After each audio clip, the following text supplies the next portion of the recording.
So this week we join Johnny Stevens in the Sportquest offices to ask him what's happening in the world of fly fishing. So this week we're very, very excited to announce our new Atlantic Salmon riller in Norway. And so what's special about this new lodge and river in Norway then? Well, the lodge is called Orklagaard and it's on the banks of the famous River Orkla.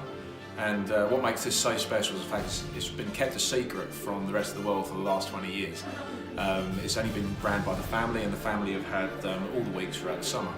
But you know, considering this, the catches have been phenomenal. You know, the family have been putting a lot of fish and really big sized fish into the books. So we're looking forward to great things.